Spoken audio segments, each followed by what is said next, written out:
Well, I think it's to connect the students who are presently in the program with what will happen afterwards, to bring a group of actors, professional actors, people who've worked professionally in so that they can observe them at work, because I think the main way people learn is by observation.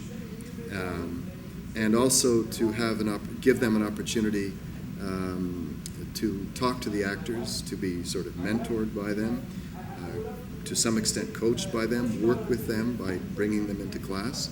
I just think it's a wonderful opportunity, because I think a lot of them get out there and they're nervous, they don't know what to do, and no matter how you explain it to them, it's really difficult. They've got to learn on their own. And I think this acts as a little buffer zone to help them.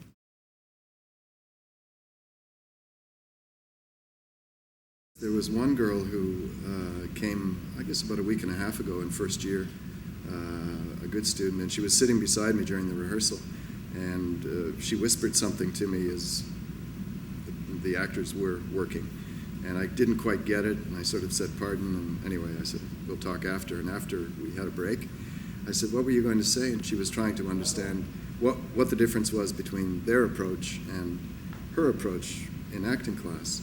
And she said, I think I'm really talking to the person I'm talking to when we're working on a scene, but what they do differently is they take the time to absorb the words that are being spoken to them. Whereas she felt that she was a little bit impatient and feeling the pressure to have to do something or say something. And I thought that was, quite a perceptive comment, observation. And I noticed that in class, the next class, she was able to start to trust herself enough to not feel the need to have to move it on so quickly, but to kind of trust and allow things to happen. So I've noticed in the work, whether they've said anything to me or not, I have noticed that they are learning, they're allowing themselves to talk to one another. They're listening better, their focus is better. All the fundamental things that I've been trying to work with them on over the course of the semester. And I think it's because of their ability to watch work by people with more experience. So I'm pretty pleased about that.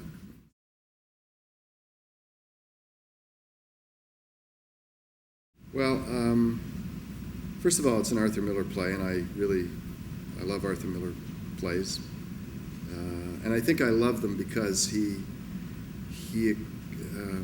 I feel anyway, he exposes to the world the essence of what it means to be human nature. And there's something very raw about the story of this longshoreman who has an obsession with his niece. And we see him at times in all his glory, and at other times in all the other side of the spectrum. You see the saint in him at times, and you see the sinner.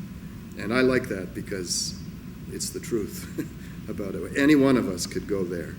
And I find with the great plays, and Miller's plays seem to have a lot of universality to them. It's not so specific to one place or one time. It doesn't matter that this is 1955. It's a story that probably was told 2,000 years ago. And in the Italian community, Arthur Miller heard this story from somebody in the Red Hook community. Most of them, when they heard the story, they said, I've heard that story many times. So I like that universal aspect of the story. Could I be Eddie? Could I be Rodolfo? Could I be Marco or whatever? So it sort of draws out of me a deeper examination of my own humanity, I guess. And I like that. I think that's one of it's exhausting, but I like that because it actually quiets me. And I think these authors, the great writers, the poets, they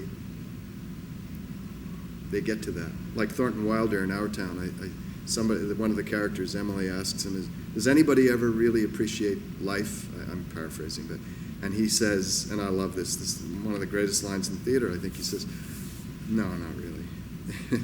Nobody really, when they're alive, they don't really appreciate it fully. Maybe the saints and the poets, they do sometimes.